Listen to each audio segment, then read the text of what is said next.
Hello' guys, আজি বনাইছোঁ Ramzan special dish pudding আৰু ভিডিঅ'টো শেষলৈকে চাব মই কেনেকৈ বনাইছোঁ।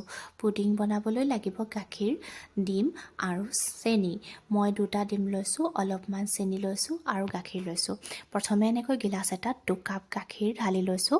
তাৰপাছত 2 চামুচ চেনি ডাঙৰ চামুচেৰে দিছোঁ আৰু লগত 2টা ডিম। মই লোকেল ডিম ব্যৱহাৰ কৰিছোঁ, সেইকাৰণে কালাৰটো য়েল্ল' হৈছে। আৰু যদি আপোনালোকে চালানী ডিম ব্যৱহাৰ কৰে কালাৰটো হোৱাইট হ'ব দেই। আৰু ইয়াত ধুনীয়াকৈ গোটেইখিনি মিক্স কৰি লৈছোঁ। এইটো বহুত হেল্ডি হয় দেই।